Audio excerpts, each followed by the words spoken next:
Dear listener, the first Mayday didn't include coordinates.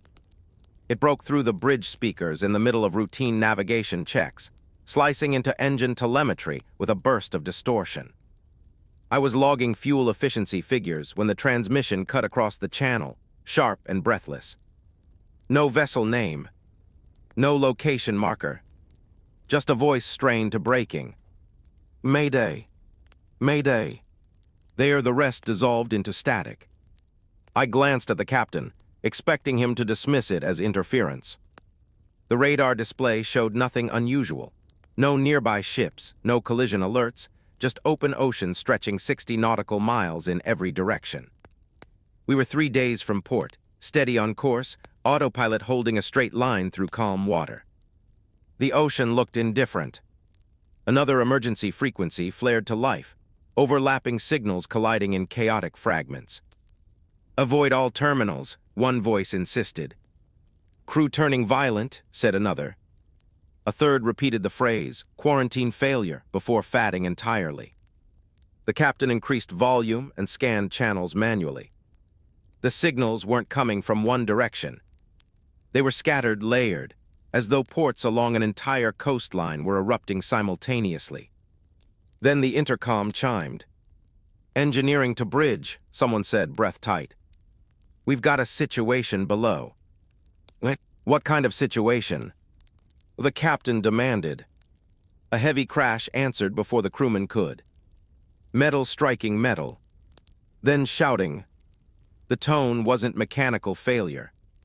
It was panic. He bit, the line went dead. The captain moved toward the stairwell without hesitation. Lock the door behind me, he ordered. I nodded, though I didn't yet understand what we were locking against. He disappeared down the steps. For a few seconds, there was only the steady hum of engines and the faint hiss of radio static. Then the scream came, short, raw, and abruptly cut off. Footsteps followed, multiple uneven, ascending toward the bridge. I slammed the reinforced door and engaged the magnetic seal just as something struck from the other side. The impact shuddered through the frame, not measured, not coordinated. Another blow landed. Through the narrow glass panel in the door, I caught a glimpse of movement below, 2 crew members grappling in the corridor. One of them moved wrong, jerking forward with mechanical persistence, mouth open, eyes unfocused. The captain's voice shouted something I couldn't hear clearly. Then another body collided with the railing. The footsteps surged upward again. I stepped back from the door, heart steady but hammering against my ribs. The pounding intensified, irregular but relentless. Hands, or what looked like hands, struck the steel with blunt force. No words came from the other side. Just guttural sound layered beneath the impacts. Outside the bridge windows, the horizon remained flat and calm. Sunlight reflected off the water in scattered shards. If someone had stepped onto the deck at that moment, they would have seen nothing unusual. No smoke on the skyline. No distress flares. Just open sea. The radio crackled again. All vessels advised, do not dock. Repeat, do not dock under any circumstances. Infection spreading among crews. Maintain distance. The transmission cut mid-sentence. Infection. The words settled into the room like a physical weight. The pounding on the bridge door grew louder. The magnetic lock vibrated under repeated strikes. I considered unlocking it, helping the captain, but the sounds below told me he was no longer alone. The ship was vast, steel corridors, container stacks, reinforced bulkheads, but suddenly it felt confined. Every deck below the bridge was a maze of blind turns and narrow passageways. If something had taken hold among the crew, there was no clean escape route. Another crash. The glass panel slides faintly at one corner. I moved to the communications console and broadcast blind. Cargo vessel horizon line, requesting status confirmation. Any vessel receiving responded. Only static answered. The Mayday hadn't included coordinates because it hadn't needed to. Whatever was happening wasn't isolated to one ship or one port. It was spreading, invisible, across water routes that once felt untouchable. The ocean outside was still. Inside, something had already changed. The pounding stopped as suddenly as it had begun. Not because the threat had passed, because it had moved. Through the cracked glass inset in the bridge door, I saw motion retreat down the stairwell. Two figures stumbled over each other, one dragging a limp arm, the other lunging forward with jerking insistence. There was no coordination in it, no shouted commands, no attempt at strategy. Just momentum. I forced myself to breathe evenly and moved to the navigation console. The autopilot still held steady on our programmed heading, engines pushing us forward at cruising speed. We were cutting a clean path through open water, 3 days from a port that might no longer exist. I toggled the internal CCTV system. Deck 3 corridor empty. Engine stairwell, 2 bodies on the floor, 1 moving. Cargo access ladder clear. The captain was nowhere in sight. Another impact echoed from deeper below deck, followed by a metallic screech as something toppled. The infected, if that was what they were, had no understanding of the ship's systems. They would tear through machinery blindly if given time. I stepped toward the helm and disengaged autopilot. If I maintained full propulsion and something below damaged the engines, we could lose power catastrophically. I reduced speed gradually, watching the RPM indicators drop to safer levels. The ship responded slowly, its immense mass resistant to quick changes. Outside, the sea remained deceptively calm. I switched internal access control to emergency override and sealed stairwell doors electronically where possible. The horizon line was designed for cargo efficiency, not containment, but certain sections could be isolated temporarily. Magnetic locks engaged with dull thuds through the structure. Movement on the CCTV flared again, 2 infected slamming against a corridor door that had just sealed. One fell. The other climbed over it without pause. They weren't thinking, they were reacting. The bridge door shuddered once more from below, a delayed impact, but the magnetic seal held. I checked its integrity reading, stable for now. The radio burst alive again with overlapping panic. Crew lost control, don't let them on board, shoot if necessary, then nothing. I adjusted heading 10 degrees off the standard shipping lane. If other vessels were out here and infected crews were drifting uncontrolled, collision risk increased exponentially. The radar pinged faintly, an echo at extreme range, likely another cargo carrier or tanker. No distress beacon attached. No AIS signal either. Silent, either abandoned or deliberately dark. I swallowed and leaned back from the console. Land had been the destination. Now land was a liability. If ports were compromised, docking would be suicide. If we signaled our position, we might attract more than rescue. At sea, distance was defense. The infected had nowhere to go beyond steel bulkheads and salt water. The pounding below diminished to sporadic impacts. Without coordinated effort, they would wander through compartments aimlessly. The question wasn't whether I could hold the bridge, it was whether I could hold the ship. Fuel levels were strong. Provisions stocked for a full crew. If I shut down non-essential systems and allowed the vessel to drift, I could preserve resources and reduce mechanical strain. Drifting meant surrendering direction. But direction toward what? I cut propulsion further until the engines idled at minimum thrust. The vibration beneath the floor softened, the steady hum easing into a quieter rhythm. Outside, the bow wake thinned until we were nearly coasting on residual momentum. The ocean accepted us without complaint. I switched off exterior running lights, except those required by maritime regulation. Even that felt unnecessary now. Who was left to enforce it? Below deck movement continued, erratic, persistent. The captain was gone. The crew was gone. The bridge was mine. I locked every accessible control panel and secured emergency rations from the galley stores delivered earlier that morning. If I left this room, it would only be for critical systems. Outside, the horizon stretched empty in all directions. The world beyond the sea had gone silent. And the horizon line, once bound for port, was no longer going anywhere at all. Power fluctuation alarms began 15 minutes after I reduced propulsion. At first, it was subtle, a dip in voltage across auxiliary systems, barely outside the tolerance range. Then, the lighting above the navigation console flickered once before stabilizing. I checked the engine diagnostics feed and saw irregular pressure readings in the starboard fuel line. Unattended machinery never stays stable for long. If the main engine stalled completely, we would lose electrical redundancy. If generators below deck overheated or shut down, the bridge would go dark, ventilation would fail, and magnetic locks would disengage. Dark corridors filled with infection were not survivable. I strapped on a utility belt, clipped a flashlight to my chest, and unlocked the internal weapons locker long enough to take a flare gun. A firearm would echo through steel like a cannon blast. A flare, at least, could disorient without deafening me in a confined space. I disabled the bridge's automatic door unlock sequence and sealed it behind me. The stairwell smelled metallic, oil and something else beneath it. A sourness that hadn't been there before.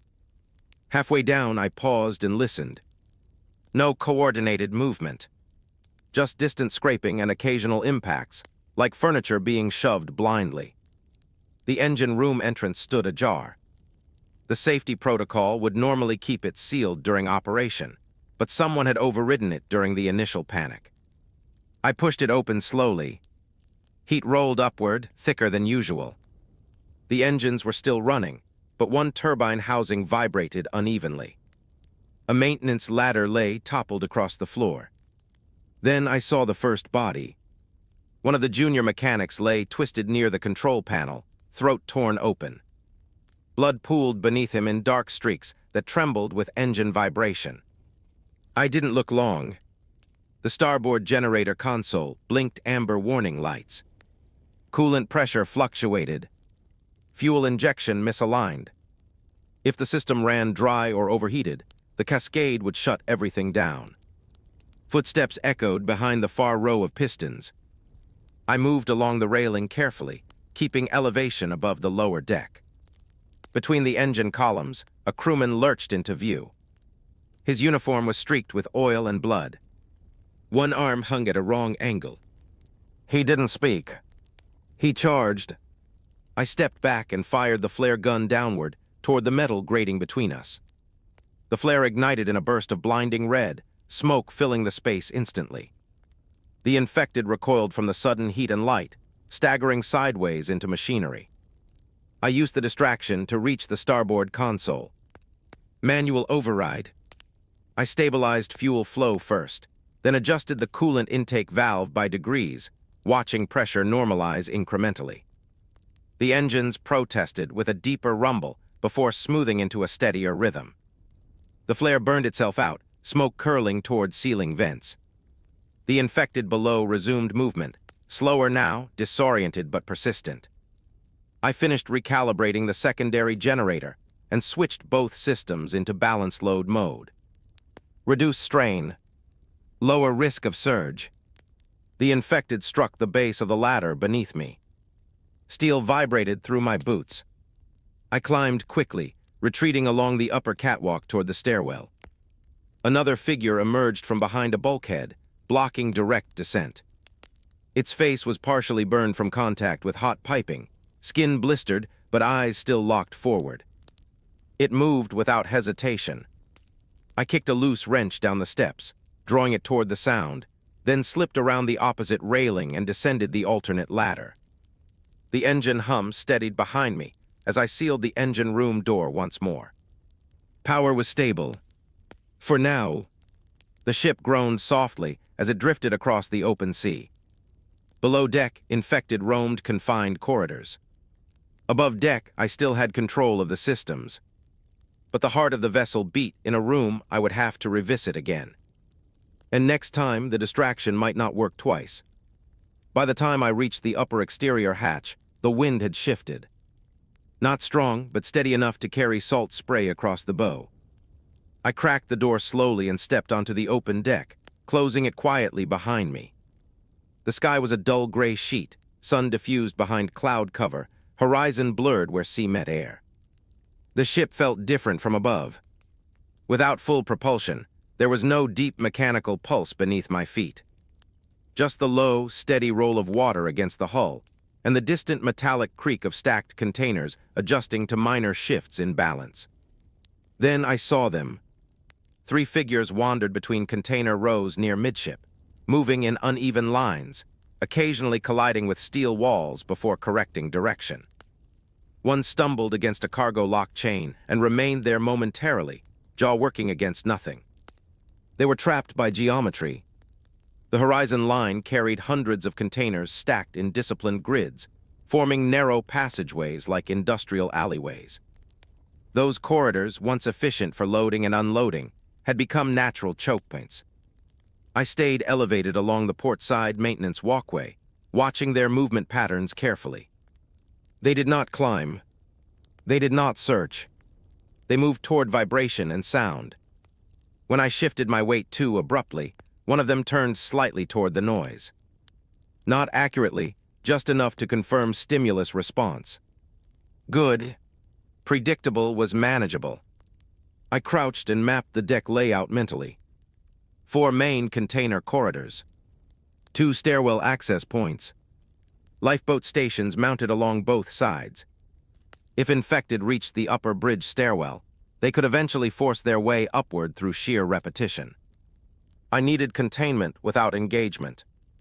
A loose cargo chain lay near the forward stack. I retrieved it slowly and secured it across one corridor entrance, weaving it through container locking bars. It wouldn't stop them permanently, but it would tangle legs and slow movement. Noise discipline remained critical. The sea amplified sound unpredictably. A drop tool could carry across open water for miles. I moved methodically, sealing 3 of the 4 primary passageways with whatever I could anchor quietly. Chains, spare tie-downs, a heavy maintenance cart wedged sideways between steel walls. Below deck was dangerous. Above deck was strategic.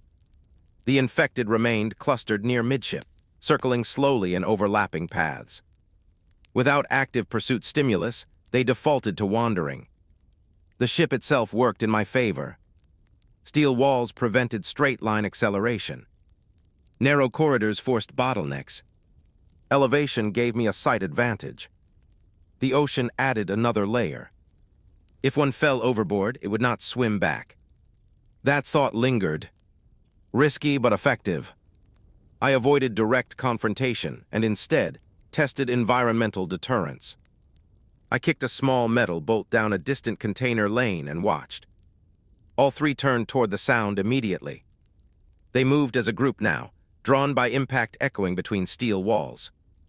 They collided with the chained corridor entrance and tangled briefly before pressing against each other in confusion. Their strength was blunt force. Their weakness was navigation. Satisfied, I retreated toward the bridge stairwell and sealed the exterior hatch behind me. Inside, I reviewed CCTV feeds again, confirming deck containment. They would not reach the bridge easily unless I made noise or descended carelessly. The horizon line was not designed as a fortress, but steel height and the ocean made it one. For now, the infected were dead weight wandering between containers. And I was still above them. The engines were too loud. Even at reduced thrust, the low-frequency vibration traveled through every bulkhead and into the open water. Steel carried sound efficiently. Water carried it farther. If other vessels were adrift like ours, if infected crews still roamed decks miles away, engine noise could draw attention long before radar did. I returned to the propulsion console and studied the fuel consumption graph.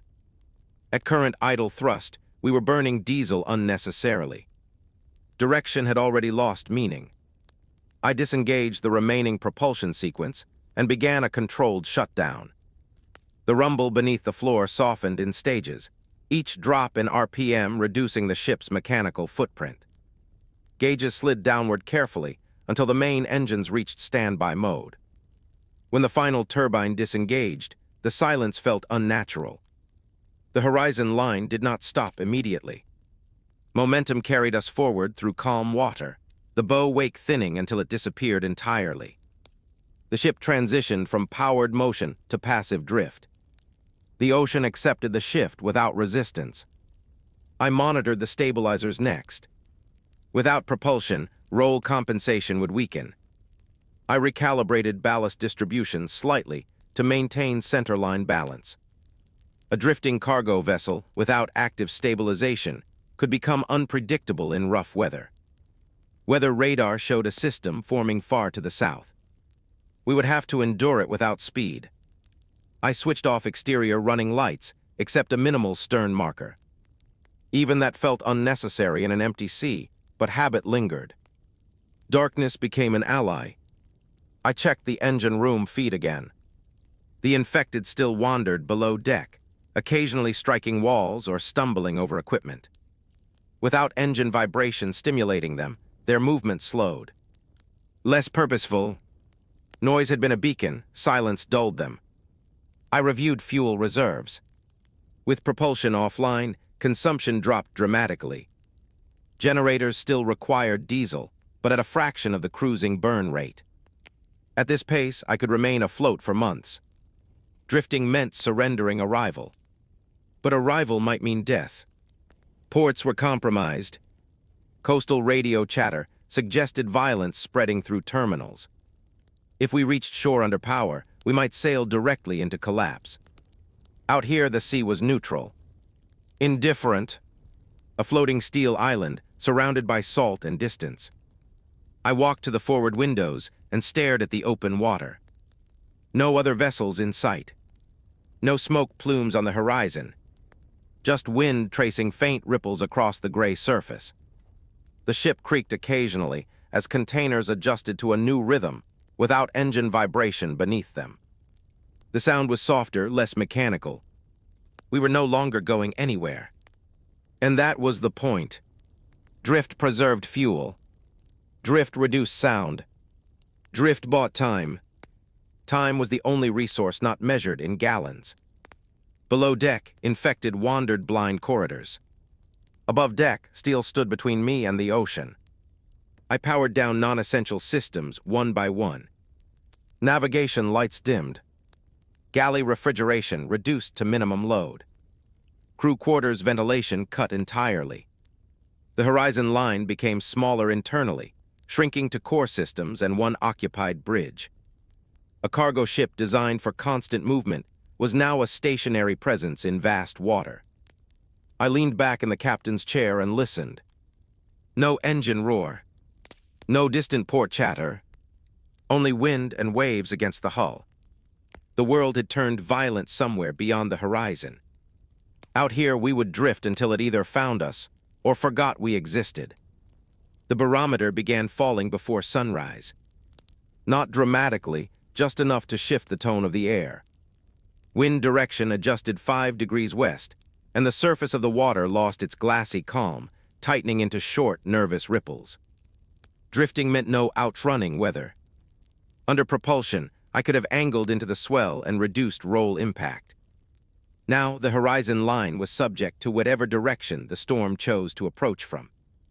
By mid-morning, the sky darkened into layered slate, clouds stacking low and heavy. I secured the bridge equipment first, locking down loose instruments and reinforcing the cracked glass panel in the bridge door with metal brackets. Then I stepped onto the deck. Wind hit harder than forecast models suggested.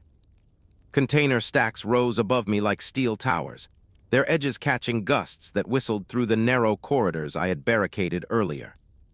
Chains I had woven between passageways rattled violently, striking metal in erratic rhythms. Below deck, infected movement intensified. Storm vibration carried through the hull differently than engine noise. It was less consistent, more chaotic. The erratic shifting of weight and sway seemed to agitate them. A heavy gust struck broadside, and the ship rolled sharply to port. I grabbed a railing and watched as a container near midship shifted half an inch in its locked cradle.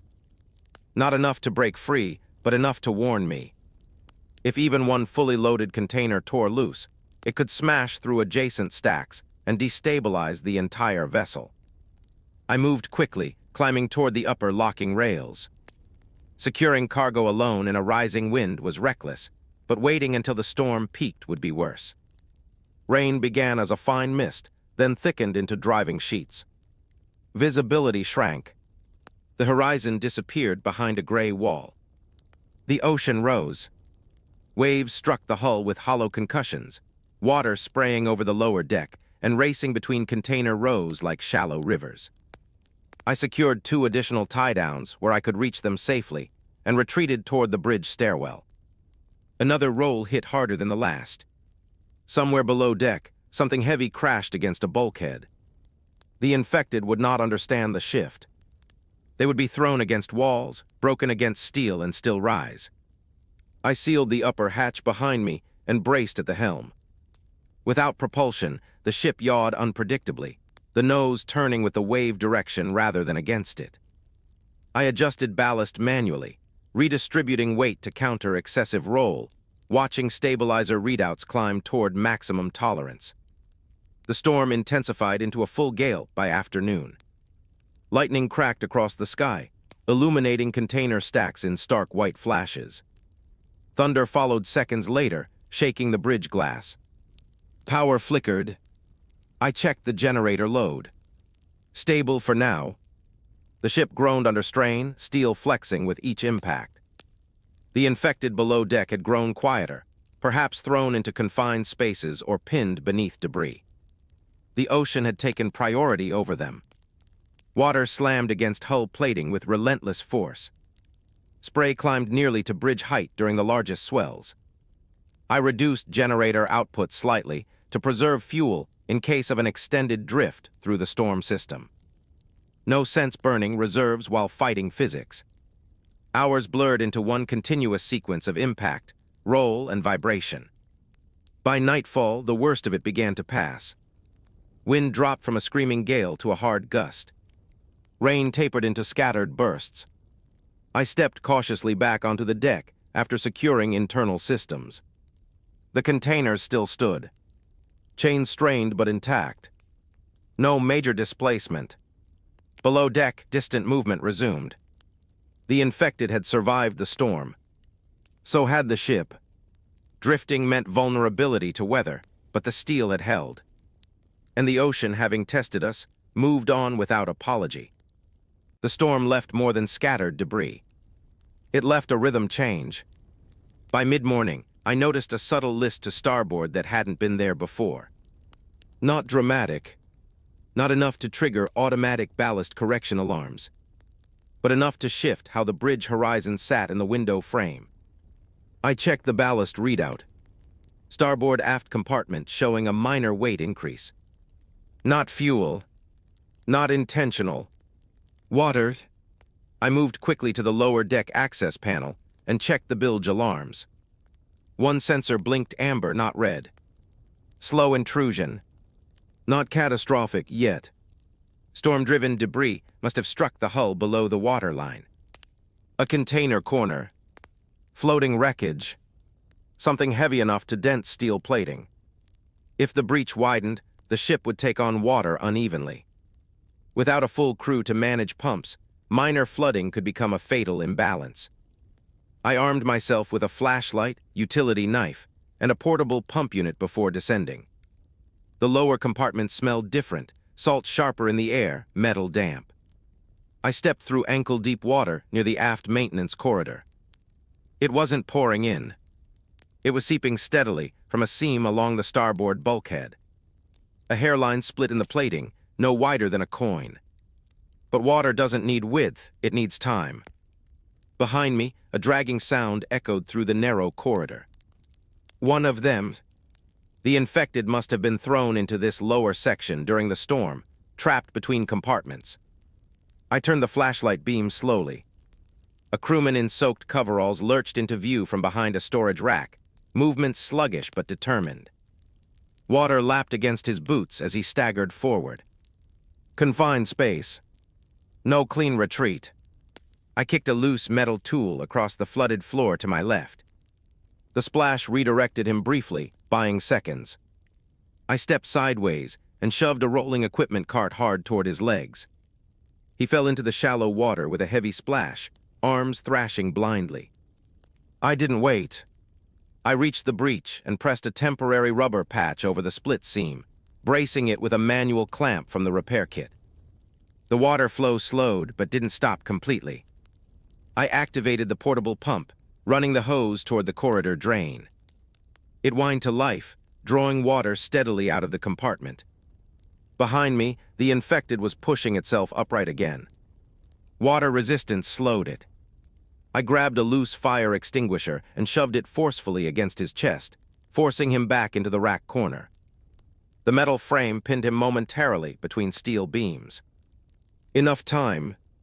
I reinforced the patch with marine epoxy from the emergency kit, spreading it thick along the seam. It would hold if pressure didn't increase.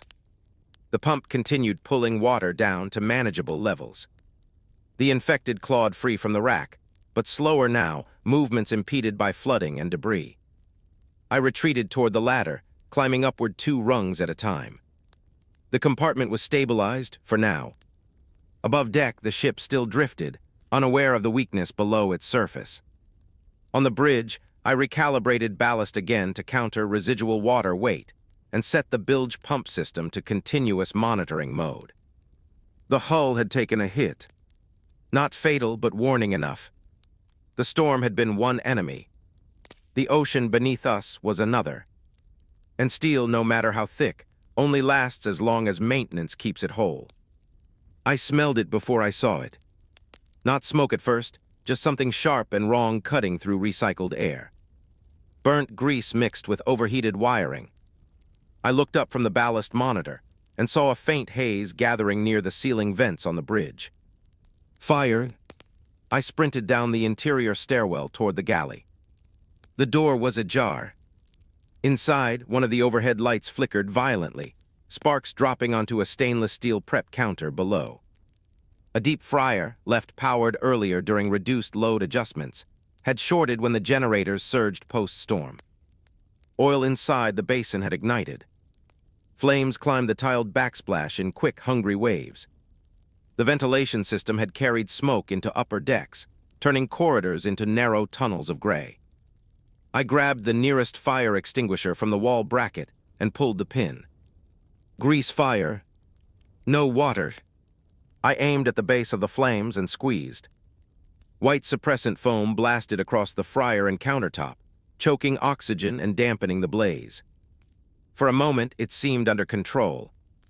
Then the ceiling vent above sparked again. Electrical fire spreading through ductwork. The infected below deck began reacting to the noise and vibration, dull impacts echoing faintly from lower compartments. The fire was louder than the engine hum. Fire was visible for miles at sea. I shut off the galley's main power line at the emergency breaker panel beside the door. The lights died instantly, plunging the space into a dim emergency backup glow. Flames retreated partially, but still licked at insulation inside the vent shaft. I grabbed a second extinguisher and climbed onto the counter, directing the suppressant into the open duct. Foam filled the shaft, choking the flare. The smoke thickened. Breathing became harsh. I covered my mouth with my sleeve and forced myself to stay focused. If the fire reached storage lockers stocked with dry goods and packaging, it would spread uncontrollably through steel corridors. The infected pounded below again, agitated by vibration and shifting airflow. I shut down interior ventilation entirely. Air circulation stopped, trapping smoke but also starving the flame of oxygen. The room grew hotter, then slowly cooler as the fire weakened. I dropped back to the floor and scanned for flare-ups. The fryer basin was blackened, but no longer burning. The ceiling vent hissed softly as residual heat dissipated. I waited 30 seconds. Then another 30.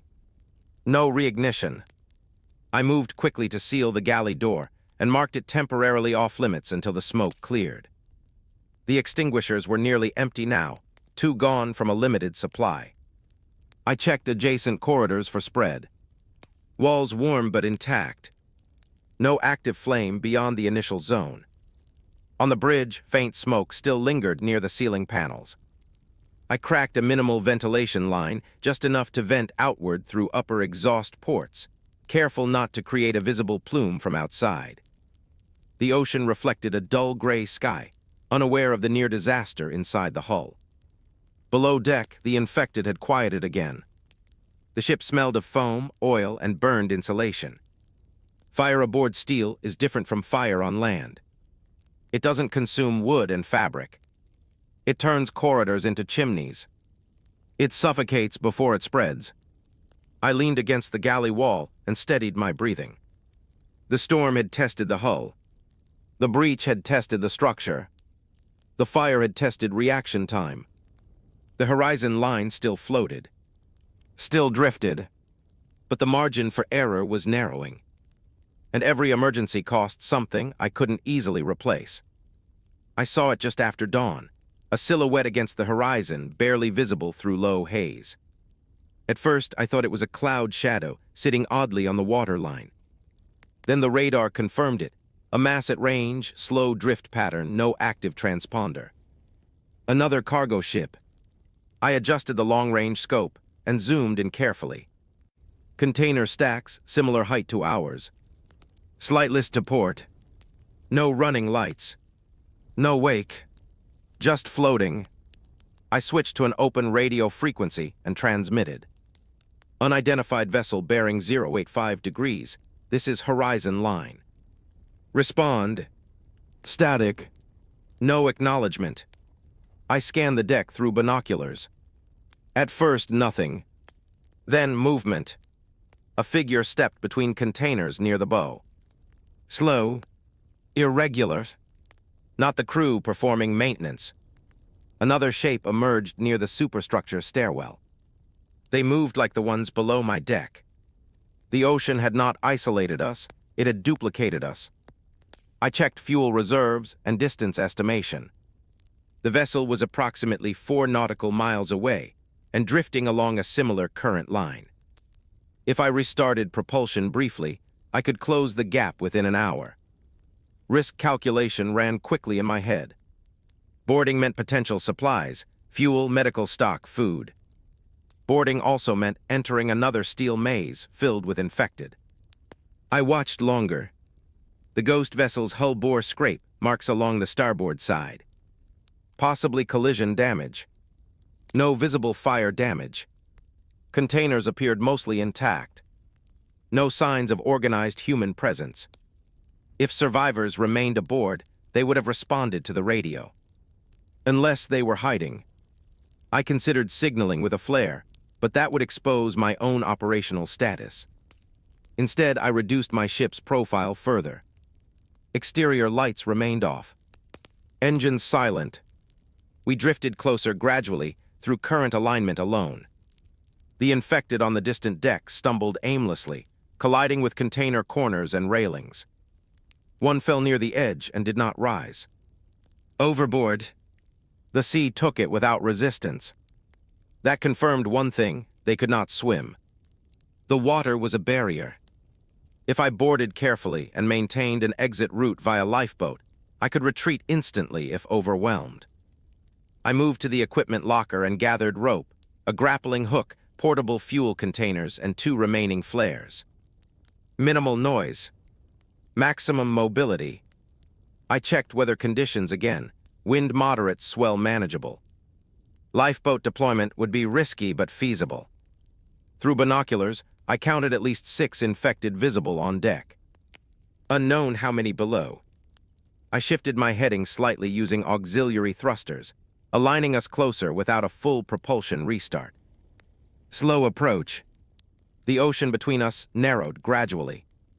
The ghost vessel loomed larger, steel hull streaked with salt and storm residue. No radio response. No organized signal.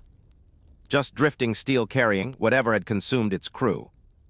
Supplies were limited aboard the horizon line. Fuel especially. If the other ship held reserve tanks intact, that could extend my survival by weeks.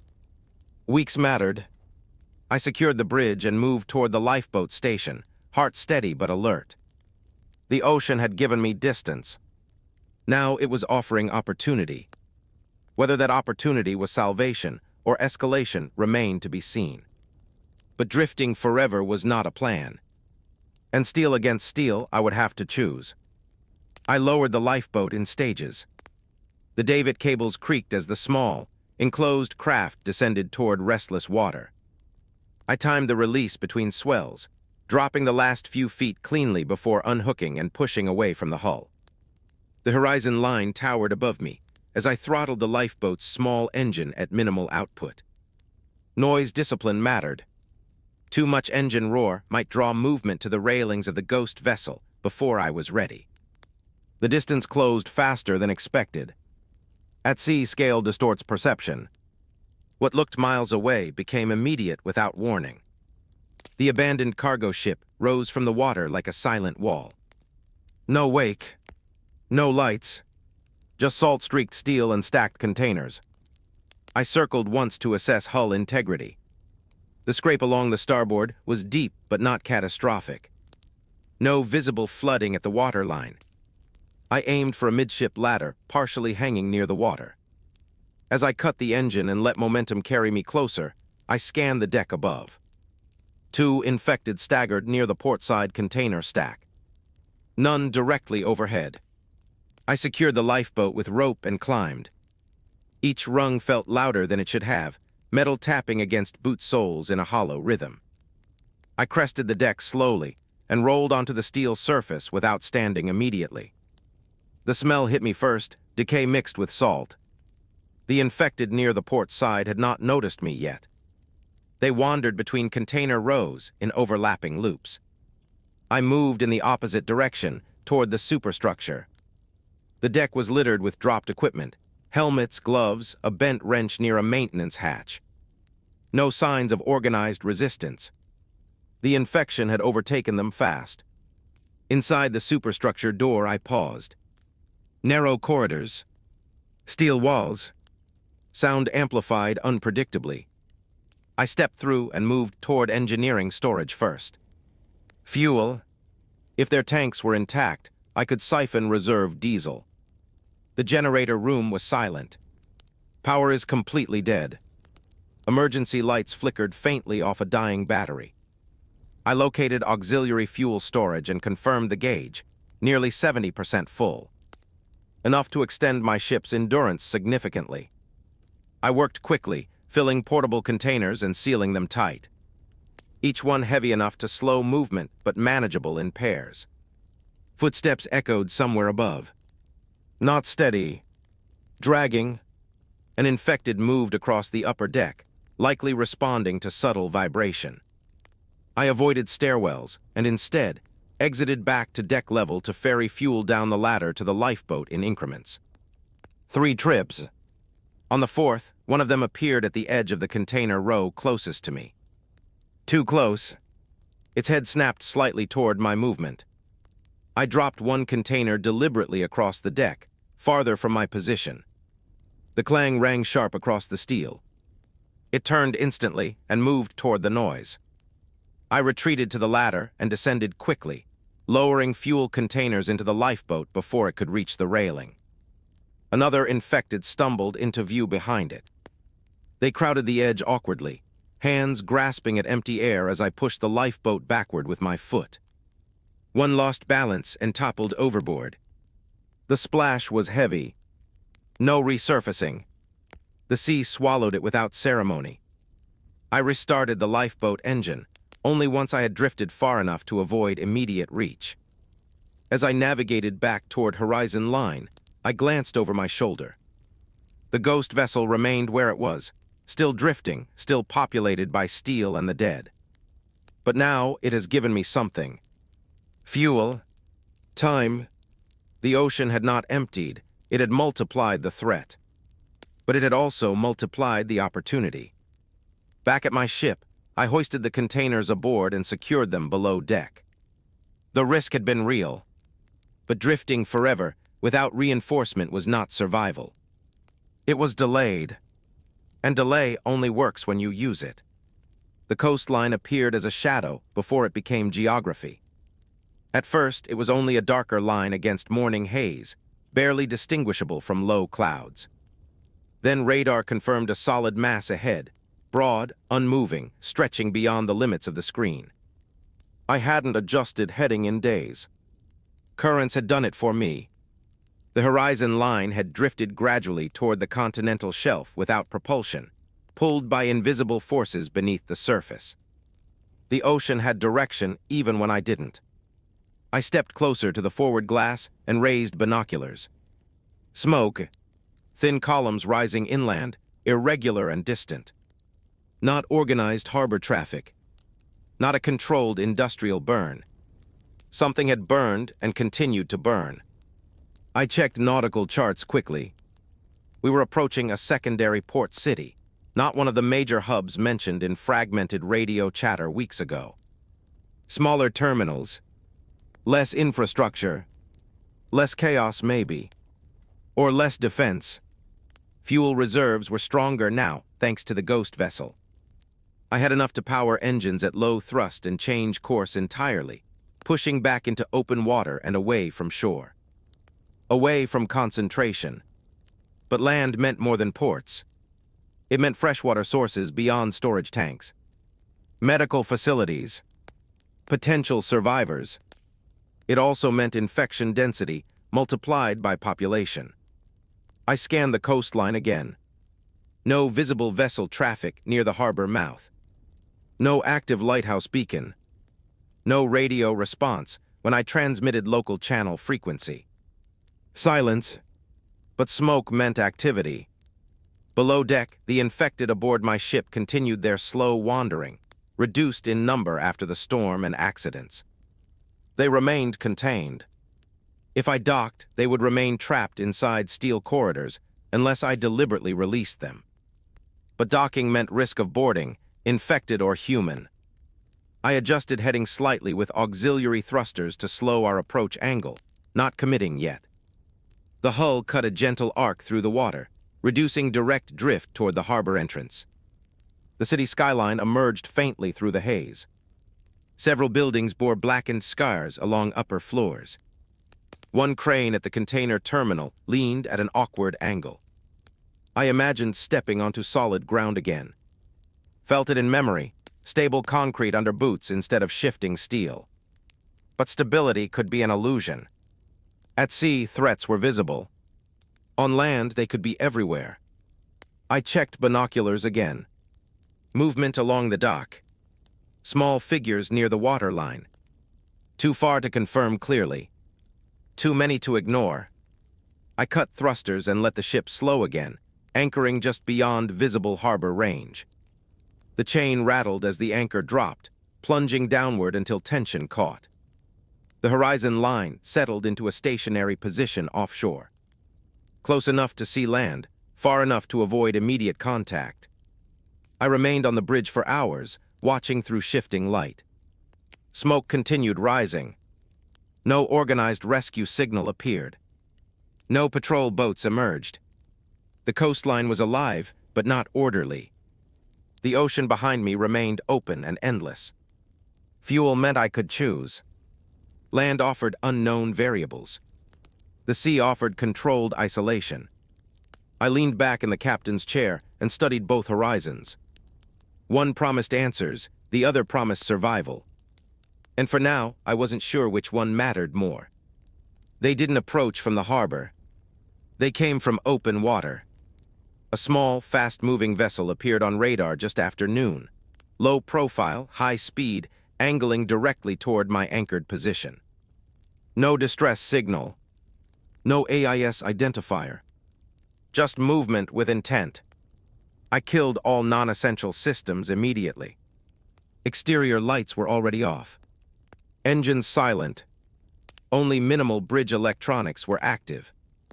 Through binoculars, I saw them clearly as they closed the distance. 4 figures aboard a rigid-hull speedboat. Armed. Not military.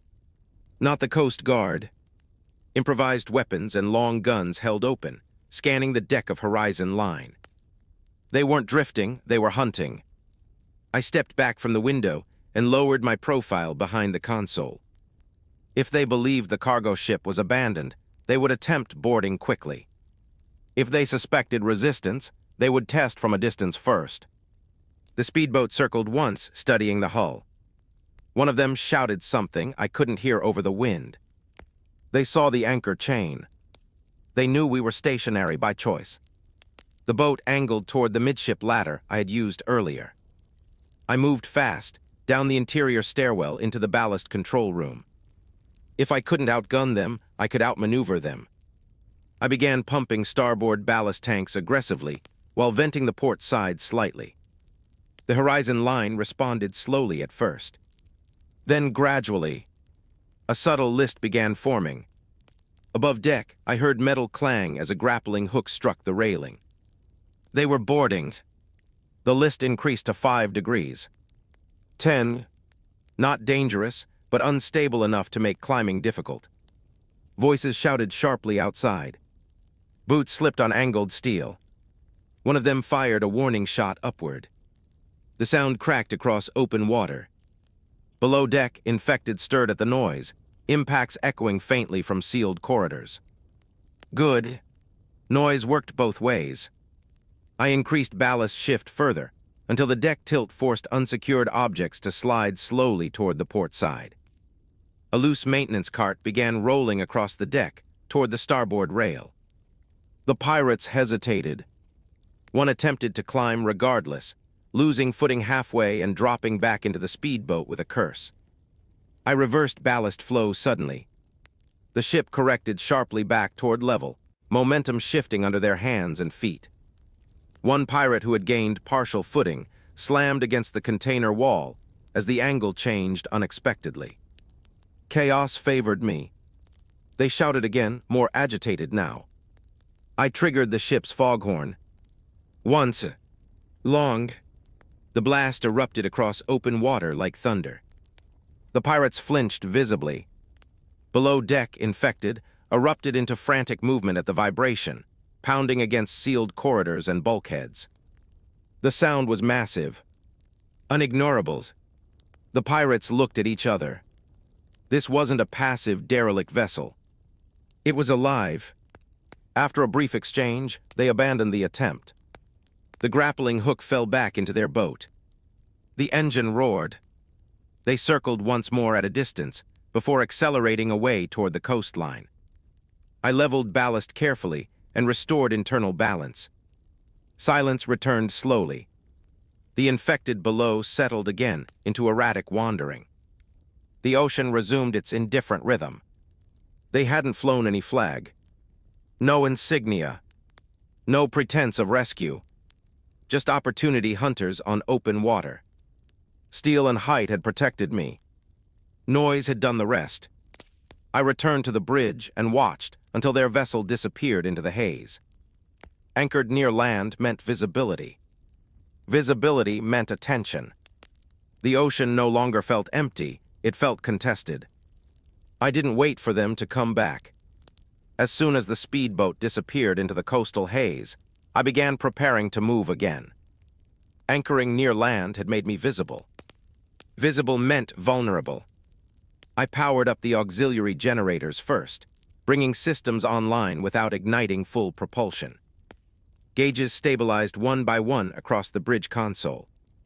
Fuel levels remained strong thanks to what I'd taken from the ghost vessel. Enough to disappear. I raised the anchor slowly. The chain clanked and rattled against the hull.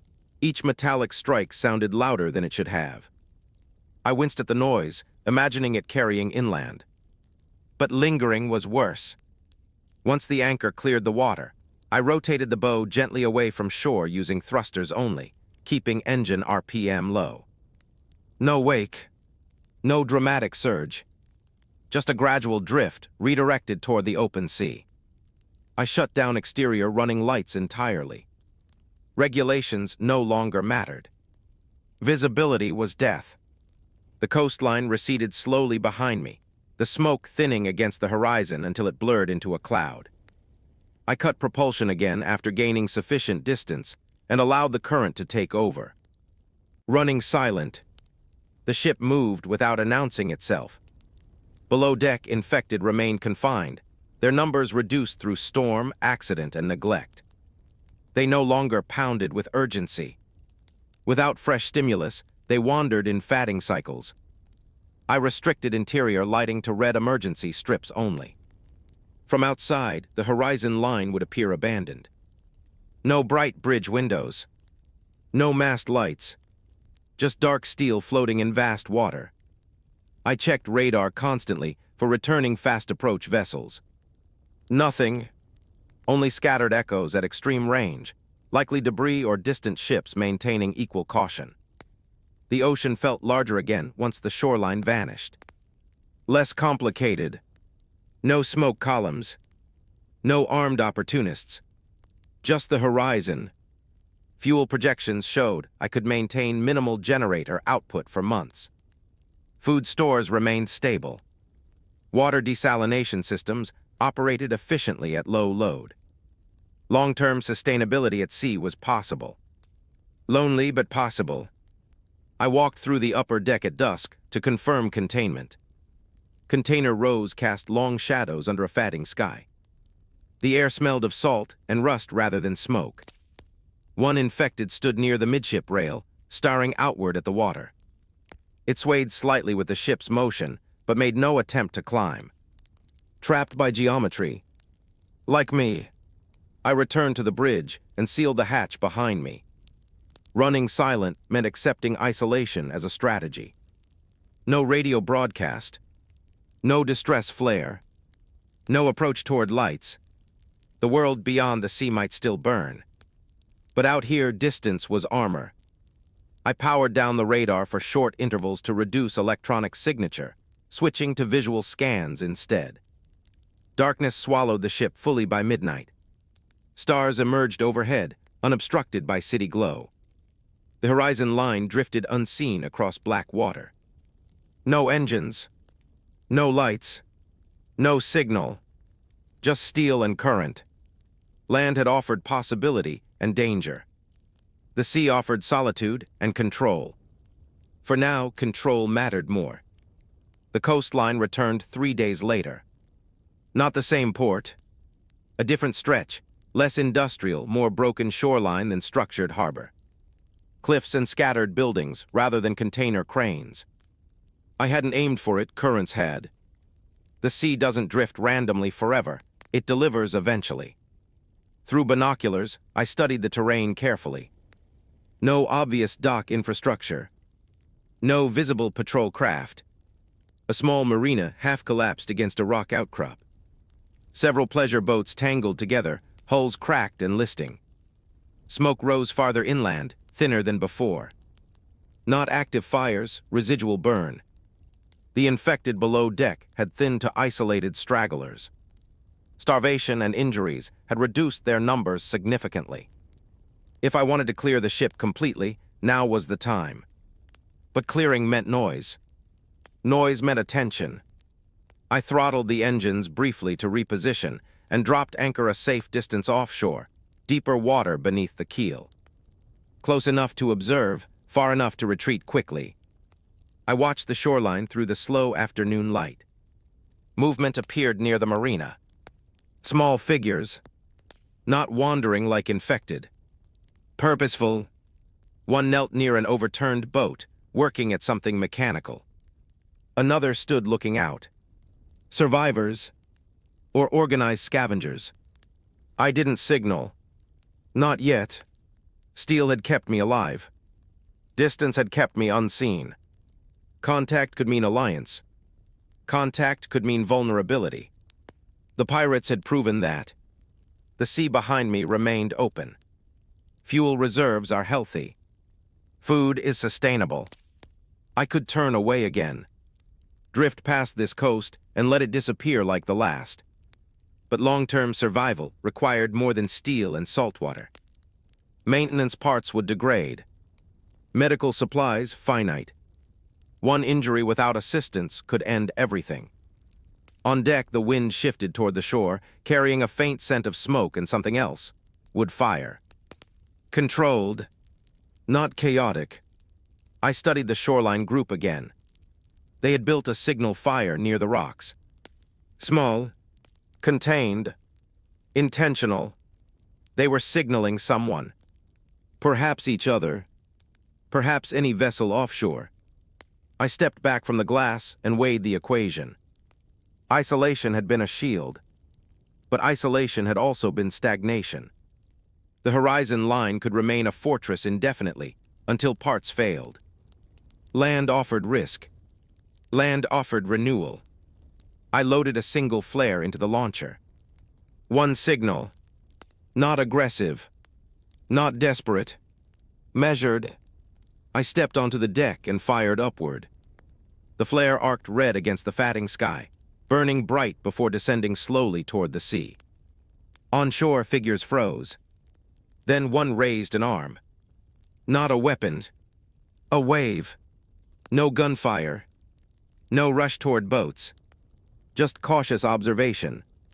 I returned to the bridge and waited. If they launched a small craft toward me, armed and aggressive, I would pull anchor and retreat. If they approached slow, open-handed, I would decide from there. The sea behind me remained infinite. The shore ahead uncertain. Steel had carried me through the collapse. But steel alone was not a future. I stood between two worlds, salt and soil, knowing whichever I chose next would define whether survival remained temporary or became something more.